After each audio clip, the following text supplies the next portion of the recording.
Hello and welcome to What If History, the channel where we explore the greatest stories that never were. Today, we are not just traveling back in time, but downwards, far deeper than any human has ever gone. We're going to journey past the deepest trenches of the ocean, through the very crust of the planet, to answer a question that has captivated dreamers and theorists for centuries. What if there was a secret, advanced civilization living inside the Earth? Forget what you think you know. This is not a tale of dinosaurs and primitive cavemen. This is a journey into a world of impossible science, ancient beings, and a revelation that will change your understanding of our planet and our species forever. So, strap in, take a deep breath, and prepare to fall. You are an oceanographer, one of the best. Your life has been a series of descents, a relentless pursuit of the crushing, silent dark. You've spent more time under miles of water than most people have spent in their own homes. Today is the culmination of that life. You are piloting the Hades, a single-person submersible forged from the most advanced materials known to man. A tiny spear of titanium and ceramic designed to pierce the heart of the abyss. Your target is the Mariana Trench, but a specific, newly discovered anomaly within it. A canyon that seems to drop off into impossible, immeasurable depths. The mission is simple. Take the Hades deeper than any human has ever gone, map the chasm, and come back a legend. The atmosphere inside the cramped cockpit is a familiar hum of electronics and oxygen scrubbers. Through the thick, curved viewport, you see only a profound and absolute blackness, punctuated by the strobing of your external lights. The pressure gauge on your console is displaying numbers that seem absurd, a physical force that could crush a battleship into a soda can. You are utterly, completely alone. A single consciousness suspended in a lethal void. Hades, this is Control. How's the view down there, Doctor? The voice of your mission commander, Dr. Eris Thorne, crackles in your ear, a welcome connection to the sunlit world 7 miles above. Blacker than black, Eris, you reply, your voice calm, professional. All systems are green. Pressure is reaching the expected peak for this depth. I'm approaching the canyon floor now. You manipulate the controls, your movements precise and economical. The Hades responds instantly, its thrusters firing in short, controlled bursts. Your sonar paints a ghostly, three-dimensional image on your screen, the jagged walls of the trench. And then you see it. The anomaly. A section of the seafloor that simply drops away. A hole in the bottom of the world. Control, I have visual on the target chasm, you report. Descending now. The depth readings are, well, they're off the charts. As you guide the submersible over the edge, a profound sense of wonder mixes with a primal, instinctual fear. This is it. The last truly unexplored place on Earth. The descent into the chasm is slow, methodical. Your lights cut a feeble swathe through the darkness, revealing sheer barren walls of rock. But something is wrong. A low, persistent vibration starts to run through the hull of the Hades, not from the subs systems, but from the world outside. Hades, we're picking up some major seismic activity down there, Eris's voice says, a new tension in his tone. It's localized right around your position. We think you should abort. But you are a scientist, an explorer. You are at the very precipice of a discovery that could redefine geology. Negative control. The vibrations are manageable. I'm almost there. I have to see what's at the bottom. It's a decision that will seal your fate. The vibrations intensify into a violent, world-shaking tremor. Alarms scream to life in your cockpit. Red lights flash across your console. On your sonar screen, the solid rock walls of the chasm fracture and break apart. The world is coming undone around you. Mayday! Mayday! You shout into your comms, the professional calm shattered. Hull breach imminent. The entire trench is collapsing. The last thing you hear from the surface is a burst of static, then silence. The tether connecting you to your support ship, your only lifeline, snaps with a deafening bang. You are thrown against your restraints as the Hades is tossed about like a toy in a giant S hand. Then comes the sickening sensation of falling. Not sinking in water, but true, untethered freefall. The earthquake has shattered the seafloor. You have fallen through the very crust of the planet. Power fails. The hum of the cockpit dies, replaced by a terrifying silence. The emergency lights flicker on, casting long, dancing shadows. The pressure gauge spins uselessly. You are tumbling through an abyss, a place that shouldn't exist, a void between worlds. Time loses all meaning. It could be minutes or hours. You are trapped in a dead machine, falling into eternal darkness. But then, you see it. Faint at first, a soft, ethereal glow from below. It grows brighter, stronger. It is not the pinpoint light of a volcanic vent. It is a diffuse, widespread illumination. With a final, bone-jarring crash, your fall ends. The impact throws you forward, and darkness takes you completely. When you regain consciousness, the first thing you notice is the silence. The groaning of stressed metal has stopped. The emergency lights are dead. But the cockpit is not dark. A soft, gentle light, like a perpetual dawn, is filtering through the viewport. You pull yourself up, your body a symphony of aches and bruises, and look out. The sight that greets you banishes all pain, all fear, all logic. The Hades is wedged in the canopy of a colossal, glowing mushroom. Below you stretches a forest of them, some as tall as skyscrapers, their caps emitting a soft, blue and purple bioluminescence. The ground is covered in a carpet of glowing green moss. In the far distance, you can see herds of strange, graceful creatures grazing. And above you, where the sky should be, is a vast, rocky ceiling, and suspended in its center is a small, brilliant, silver orb. A sun, hanging at the heart of a hollow world. You have survived.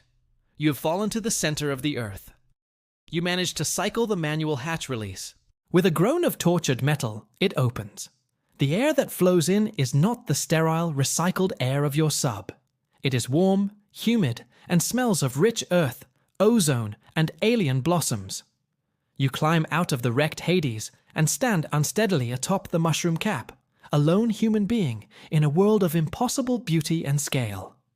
You are a castaway on an island in the middle of a cosmic ocean. As you stare in stunned disbelief, you hear a sound. Not the call of one of the grazing creatures, but something different. A soft, melodic chiming. You turn. From the shadows of the mushroom forest, a figure emerges. It is tall, impossibly slender, with pale, faintly luminous skin and large, dark eyes. It wears simple, flowing robes that seem woven from living moss. It moves with a grace that is utterly inhuman. It stops a short distance away, its head tilted in curiosity, and you feel a voice in your mind, not a sound, but a thought as clear as your own. You are broken, it says. Welcome, broken thing, to the world within. Welcome back to What If History. When we last left you, you were standing on the threshold of the impossible. A lost explorer, plunged through the Earth's crust into a subterranean world bathed in the light of an eternal sun. You survived the fall, you navigated an alien jungle, and you came face to face with one of its inhabitants. A tall, serene, and ancient being that spoke not to your ears, but directly to your mind. It told you that your arrival was expected, that the shell of the world had broken, and that they, the silent watchers below, had been waiting. You are no longer lost. You are a guest, a prisoner, an anomaly. And your story, the story of what happens when the surface world meets the world within, is only just beginning. The being, whose thoughts convey a name that feels like Lyrael, does not wait for your reply. The concept of spoken language, you quickly realize, is a crude and inefficient tool to them. Their communication is a seamless transfer of thought, emotion, and intent. The invitation to follow is not a gesture, but a feeling of gentle compulsion, an assurance of safety that calms your racing heart, despite the utter strangeness of your situation. You take a hesitant step forward, leaving the relative wilderness of the mushroom forest and walking towards the shimmering, organic city. As you walk beside Lyrael, the world around you resolves into breathtaking detail. The city is not built on the landscape, but out of it. The graceful crystalline towers you saw from a distance are not stone or metal. You reach out and touch one as you pass. It is warm, humming with a faint, resonant energy, and the surface is like polished, living marble. It feels less like a construction and more like a plant that has been guided into the shape of a skyscraper over centuries. Pathways are not paved, but are made of a tough, mossy fungus that feels soft under your boots and glows with a gentle light, illuminating your way. There are no hard edges, no brutalist lines of human architecture. Everything is curved, flowing, and harmonious. The other inhabitants, the ones you now understand, are called the Aethel, move around you with the same silent grace as Lyrael. They pause in their work to observe you, their large, dark eyes filled not with suspicion or fear, but with a deep, analytical curiosity. It's the look a biologist might give a newly discovered species, intense, focused, and utterly devoid of personal judgment. You are a living, breathing puzzle they are all trying to solve. The feeling of being scrutinized by 100 ancient minds at once is unnerving, a psychic pressure that makes the hairs on your arms stand up. Lyrael guides you towards the center of the city, towards the largest of the crystalline spires, a colossal structure that reaches so high it almost touches the misty ceiling of the great cavern. As you enter, the interior opens up into a vast, sun-dappled atrium.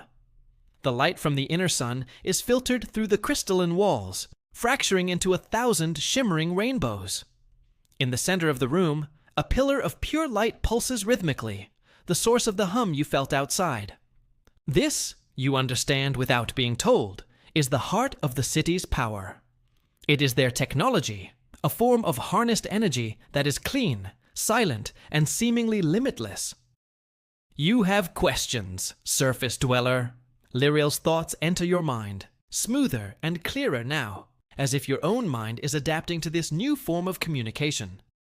Your mind is a loud place, full of fear, wonder, and a constant, chaotic stream of internal monologue. We are not used to such noise. The statement is matter of fact, not an insult. You realize that to a species that communicates telepathically, your own private thoughts are like shouting in a library. You try to quiet your mind, an act that feels like trying to hold back the tide, and Lyrael seems to appreciate the effort with a feeling of mild amusement. We will show you. The voice in your head continues. To understand what you are, we must first show you what we are. The being raises a slender hand and gently touches your forehead. The world does not dissolve. You do not fall into a trance.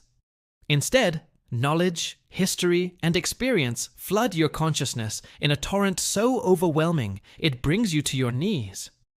It is not like watching a movie or reading a book. You are living it. You experience the dawn of this world. You feel the slow cooling of the Earth's mantle, the formation of this great, hollow space, not by accident, but by the design of forces far older than you can comprehend. You see the inner sun, a stable singularity of exotic matter, ignited as the planet's heart. You witness the first life in this inner world, not crawling from the sea, but seeded from the crystalline structures themselves, a biosphere born of geology and energy.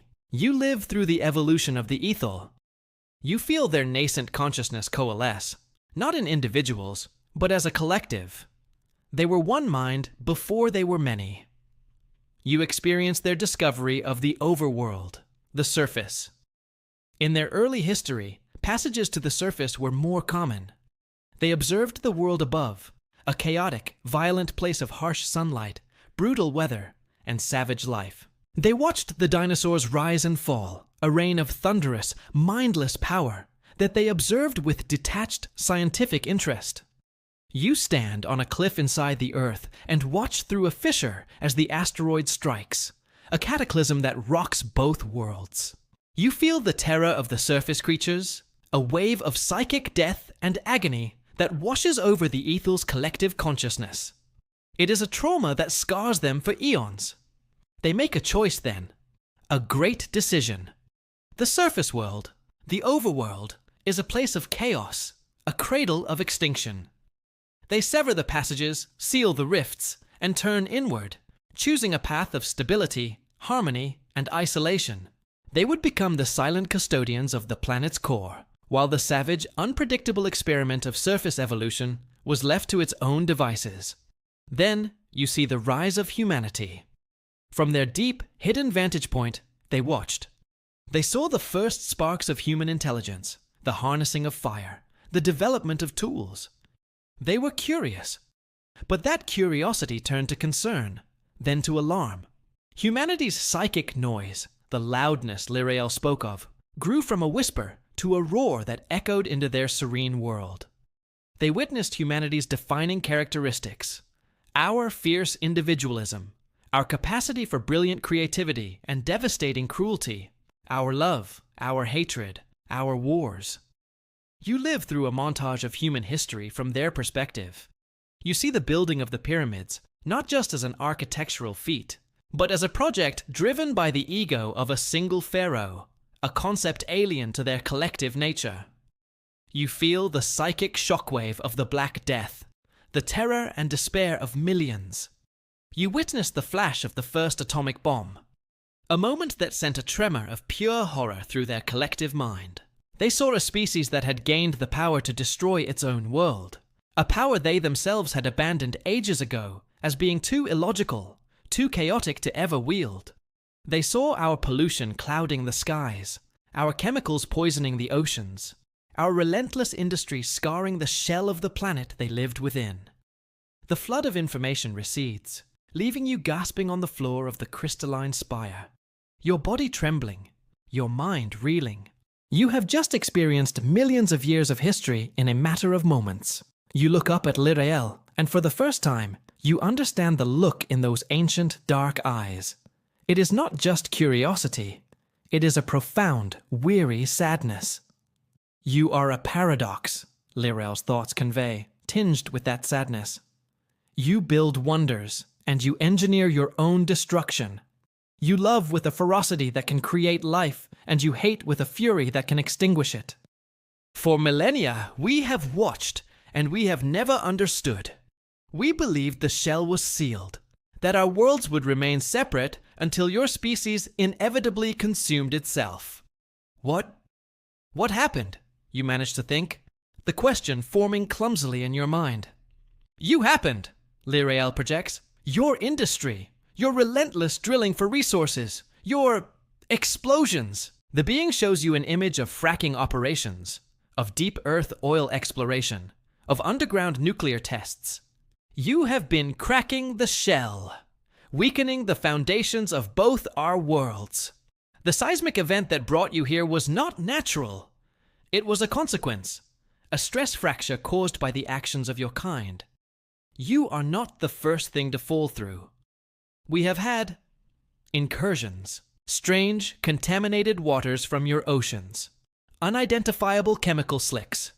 But you are the first living mind to break the barrier in 10 million years. The weight of this revelation is crushing. Your arrival was not part of their plan. It was a symptom of a catastrophe, a breach in the planetary quarantine they had so carefully maintained. You are not a guest. You are evidence of a failing system. We must know if the damage can be contained, Lyrael continues. The tone of the thoughts shifts, becoming less philosophical and more clinical. Or if the time for observation is over, we need to understand the immediate threat. We need to understand you. Before you can process this, Lyrael once again places a hand on your head. This time, the journey is into your own mind. It is not a violent intrusion, but a careful, systematic exploration. They sift through your memories with unnerving precision. They see your childhood, your fascination with the ocean. They see your years of study, your dedication to science. They feel your love for your family, a concept they seem to study with intense focus. They see your hopes, your fears, your petty jealousies, your greatest triumphs. They are reading you like a book, and you are powerless to stop it.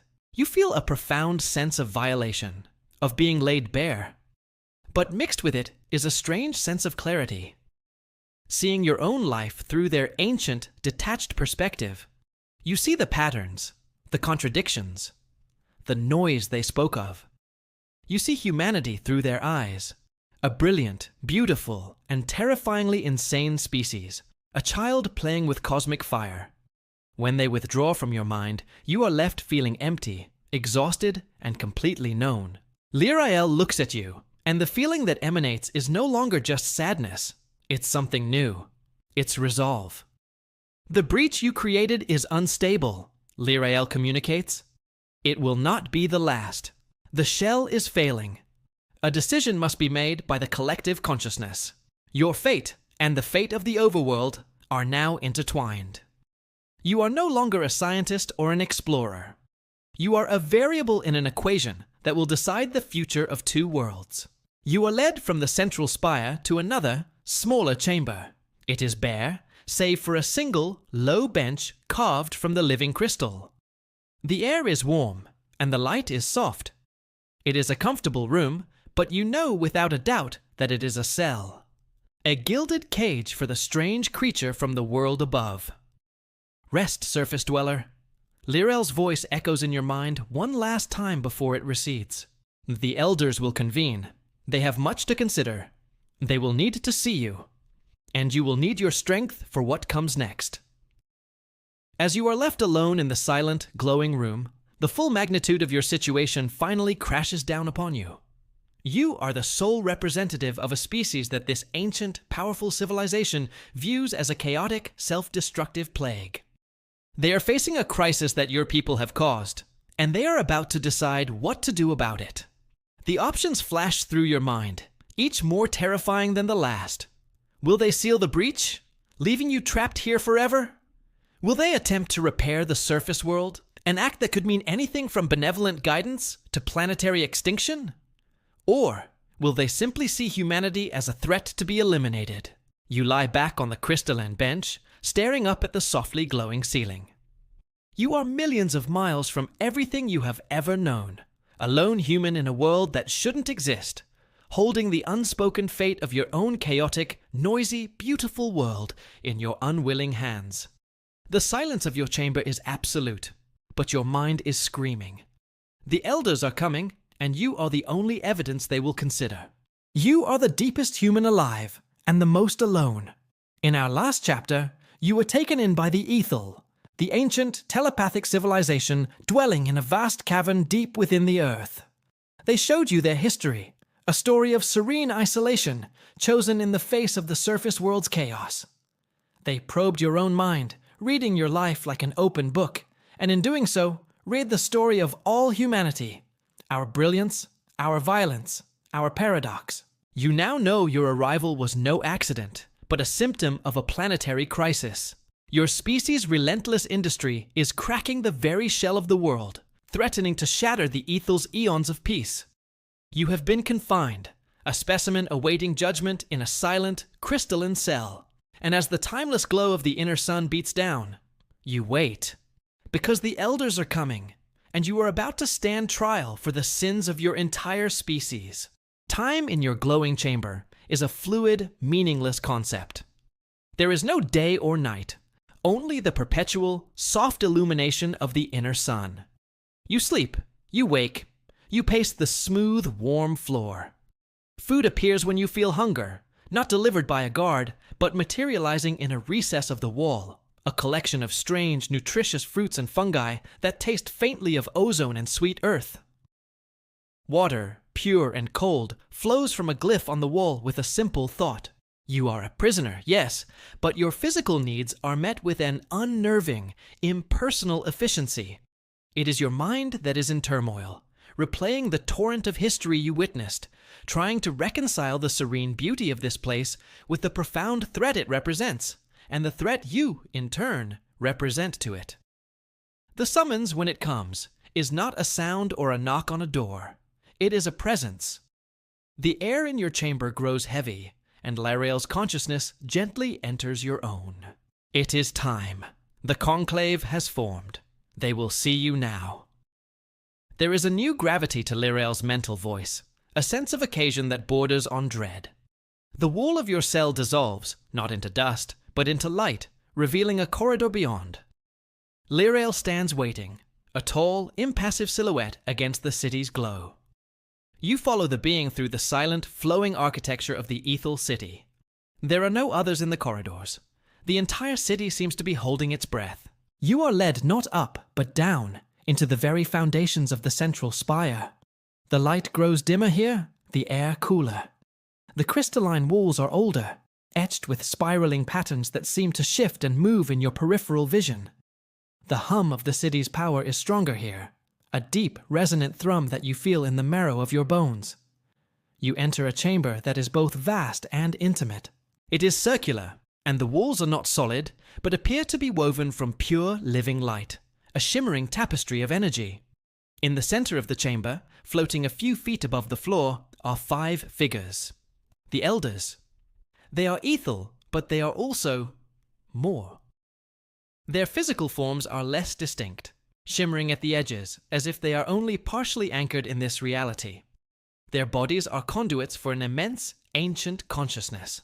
You can feel their thoughts, not as individual voices like Lirael's, but as a psychic ocean, a colossal, unified mind that has existed for ages. Lirael gestures for you to stand in the center of the room, directly before them, and then recedes to the chamber's edge, a silent observer.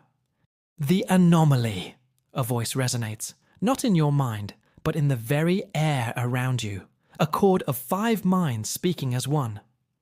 The life form from the world of chaos, the mind of noise. You feel their collective consciousness wash over you, a wave of immense pressure. It is not an attack. It is an examination on a scale that dwarfs Lirael's earlier probe. They are not just reading your memories. They are analyzing the very structure of your human soul. They are sifting through the architecture of your individuality, a concept they seem to find both fascinating and horrifyingly flawed. Your species has breached the quarantine, the voice continues, its tone a perfect blend of clinical detachment and immense cosmic weariness. The shell, which has protected the core and shielded us from the chaos, is failing. Your existence is a symptom of a planetary disease. You are the fever. You try to formulate a response, to speak, to think a defense, but your mind feels clumsy, your thoughts like stones sinking in their psychic ocean. We didn't know, you project, the thought feeling small and pathetic even to you. A wave of pure data floods your mind in response, a devastating counterargument. You see images of your world's scientists detecting seismic anomalies for decades and dismissing them. You see reports on climate change, on the acidification of oceans, on the instability of the polar ice caps, warnings your species has largely ignored. You see humanity's relentless, self-destructive consumption from their perspective, a mindless, cancerous growth on the planet's surface. You did not know, because you did not wish to know, the elder's voice states, an undeniable truth. Your defining trait is a refusal to see beyond the lifespan of a single individual. You burn the future to warm the present, a trait we have not witnessed since the mindless beasts of the first extinction. The comparison is brutal, and it strikes you to your core. They see you, all of you, as little more than intelligent animals, driven by short-sighted primal urges. We create, you think, desperation fueling the thought. You try to show them art, music, literature. You project an image of the Mona Lisa. You think the sound of Beethoven's Ninth Symphony. You feel the words of Shakespeare. Transient patterns, the voice dismisses, though you feel a flicker of something, a resonance of curiosity within their collective mind. Complex expressions of individual ego. You create beauty, it is true, but you create it on a foundation of suffering. For every symphony, you have 1,000 wars. For every masterpiece of art, 1,000,000 acts of cruelty. Your beauty is a flower that grows on a dung heap of your own making. Does the flower justify the filth? The question hangs in the chamber, and you have no answer. How can you justify humanity? Standing here, stripped of all pride, all cultural context, you see your species through their eyes. A cosmic tragedy, a fleeting spark of brilliance doomed to extinguish itself in a blaze of its own making. Despair begins to wash over you. You are not in a court of law. You are a virus being examined under a microscope. And the doctors are about to decide on the cure. There are 2 paths forward, the voice intones. The first is correction. We have the means to repair the shell. We can manipulate geological forces, seal the breaches, and reinforce the planetary crust from within. But to do so, the source of the damage must be neutralized. Your industrial civilization would be dismantled, your technology erased, your species returned to a pre-industrial state, incapable of harming the planet further. It would be a planetary reset. Many would perish, but the species and the planet would survive. The cold, logical finality of the statement terrifies you. They speak of culling billions as one might speak of pruning a tree. It is not malice, it is planetary gardening. The second path is severance. The elders continue. We could focus our energy inward. We could create a final, impenetrable barrier between our world and yours.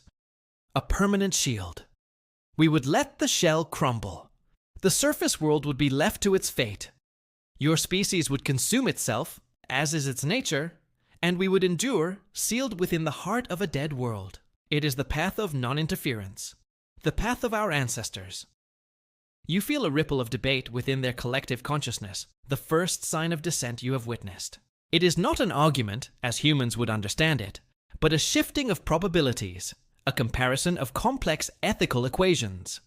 The path of correction is active, interventionist, and violates their eons of non-interference. The path of severance is passive, but it means abandoning the planet's entire surface ecosystem to certain destruction.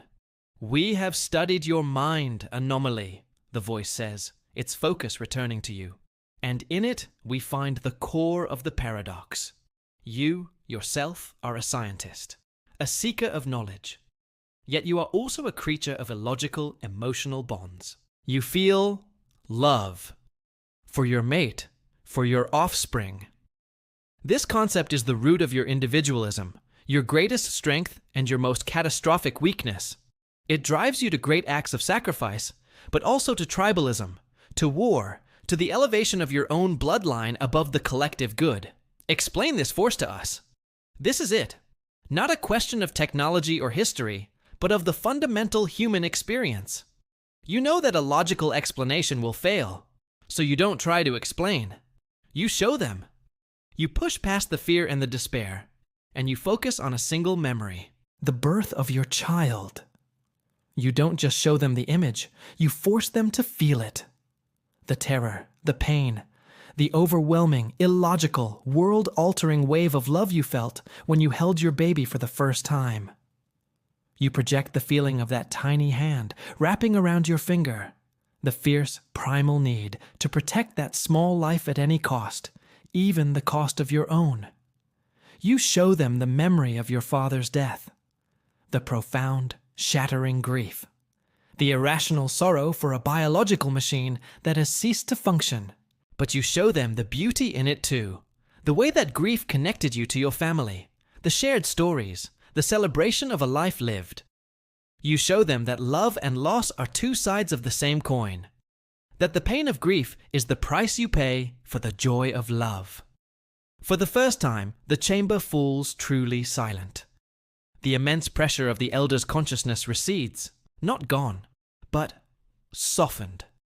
You have shown them a form of data they cannot easily process.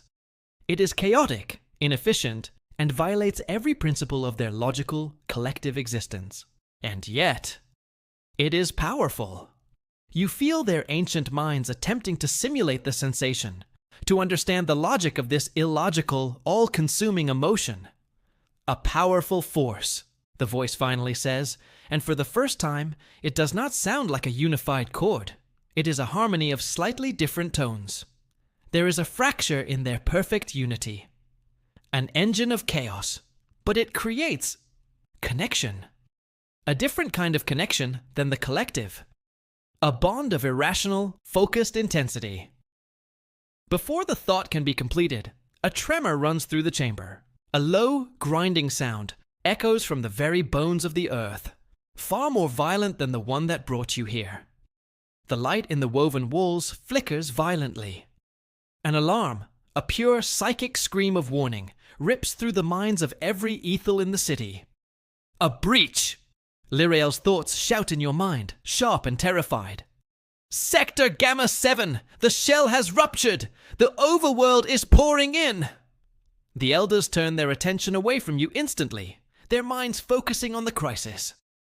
On the shimmering wall of the chamber, an image resolves. It's a view of another part of their world, a vast underground sea that borders the city.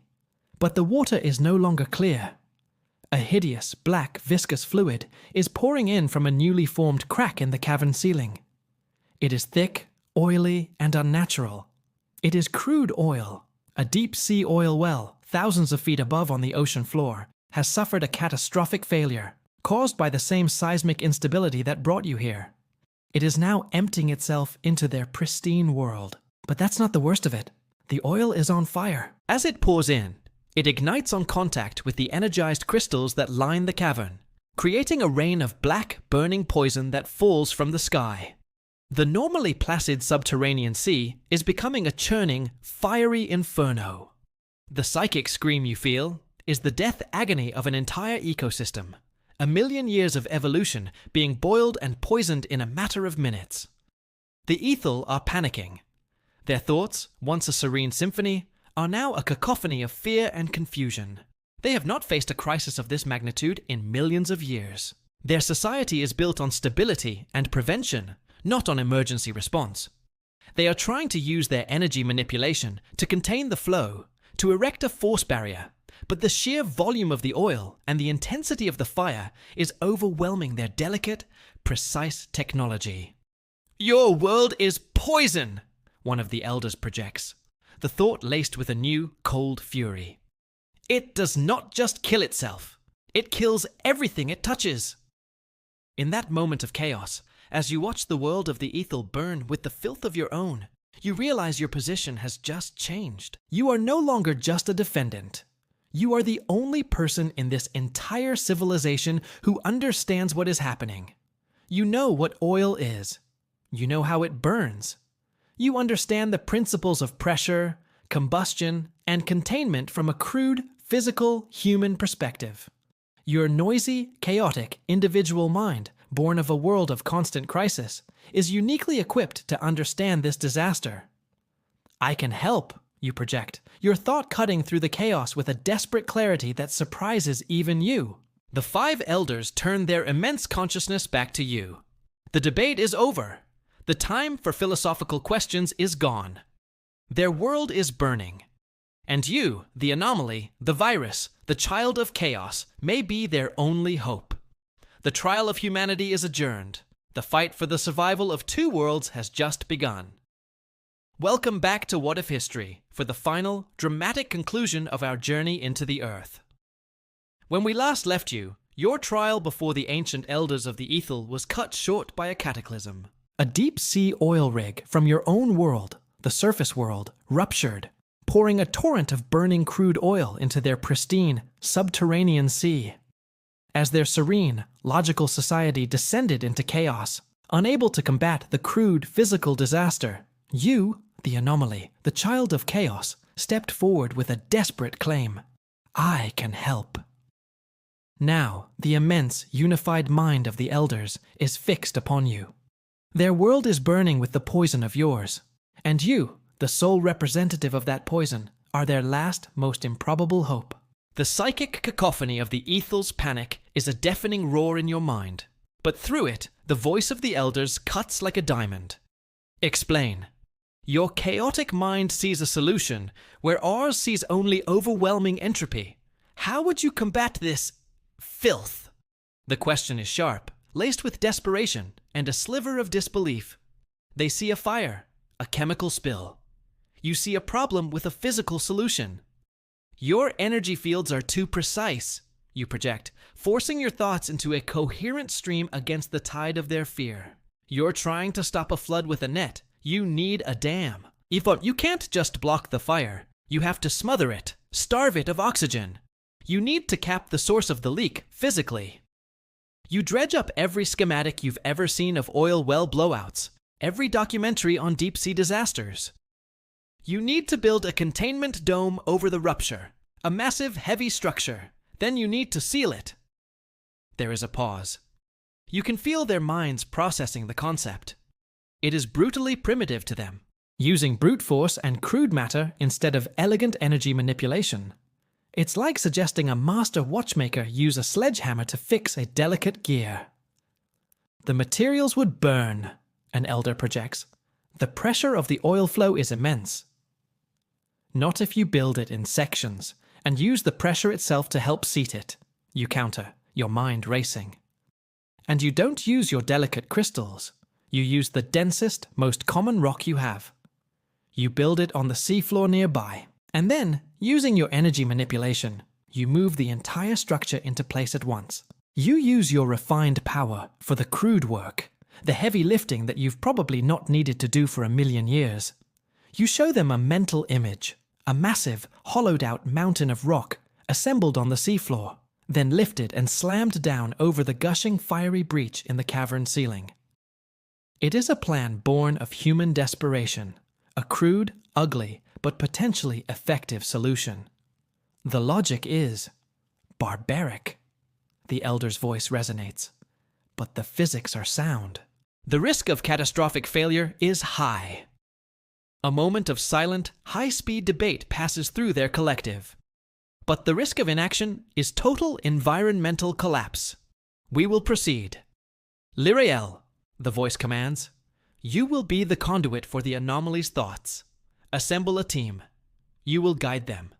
The mind of chaos will be your architect. Suddenly, you are no longer a prisoner. You are a commander in a war you never wanted. You are teleported, not moved, but simply relocated in an instant, from the Elder's chamber to the shore of the burning sea.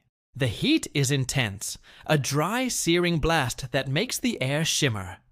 The sky, once lit by the gentle inner sun, is now a roiling canopy of black, oily smoke, lit from below by an angry orange glow. The beautiful, glowing fungi and mosses along the shoreline are blackened, dead. The psychic scream of the dying ecosystem is a constant, agonizing thrum in the back of your mind. Lyrael is beside you, along with a dozen other Aethel. Their serene faces are masks of focused concentration, but you can feel their terror, their disgust at the scene before them. This is the first true glimpse of the chaos they have feared for eons, and it is more horrific than they could have imagined. Your plan, Lyrael's thought comes, sharp and focused. Direct us. And so begins the most surreal and desperate engineering project in history. You stand on a cliff overlooking the inferno, your mind a battlefield of frantic calculation.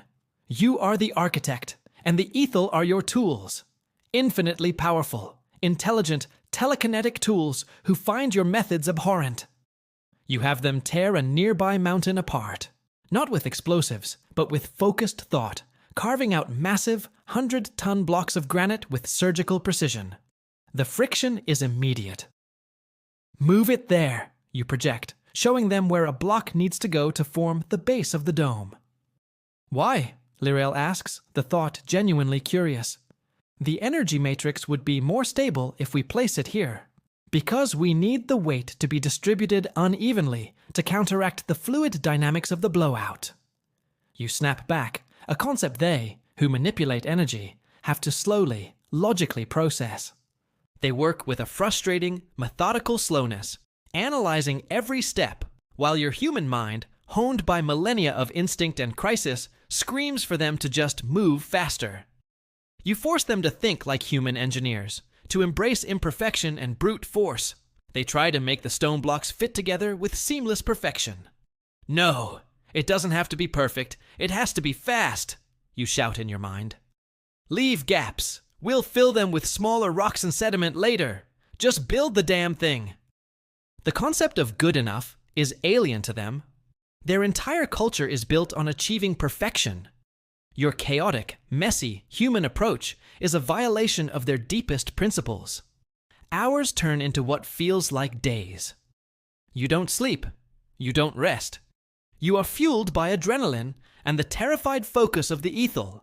You guide the construction of the massive, ugly dome on the seafloor, a monument to human practicality in their world of elegant design. As it nears completion, the final, most dangerous phase begins.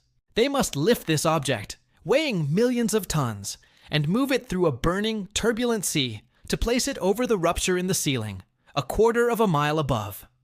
All of us together, Lyriel projects to the construction team. The anomaly will give the final command. All their minds link, focusing their collective telekinetic power on the massive stone dome. You can feel the strain, the immense expenditure of energy. The dome lifts from the sea floor, water and sediment cascading from its sides. It rises slowly, a new mountain ascending through the fiery water. As it nears the rupture, the pressure of the oil blowout pushes against it, a geyser of immense force. The Aethel strain, their concentration wavering. The dome tilts. "Hold it!" you scream into the collective mind. You have to use the pressure, not fight it. Let it guide the dome into place. Feel the physics of it. You force your own crude, intuitive understanding of fluid dynamics into their minds, a feeling rather than an equation. Lyriel understands. Let go of perfection. The being's thought cuts through to the others. Embrace the chaos. Guide it. They shift their energy, not just lifting, but nudging, steering, using the force of the blowout to help seat the dome. With a world-shaking, grinding roar that echoes through the entire cavern, the dome slams into place over the rupture. The geyser of oil is cut off. The fire, starved of its fuel source, begins to die down, the inferno shrinking to a series of smaller, scattered blazes on the water's surface. A deep, shuddering silence begins to fall, broken only by the hiss of cooling rock. They have done it. It is a messy, imperfect, brutal solution, but it has worked. In the aftermath, you stand with Lyriel on the blighted shoreline. The smoke is clearing, revealing the devastating scar on their world. The great subterranean sea is a black, dead thing, coated in a thick layer of poison. The vibrant ecosystem is gone.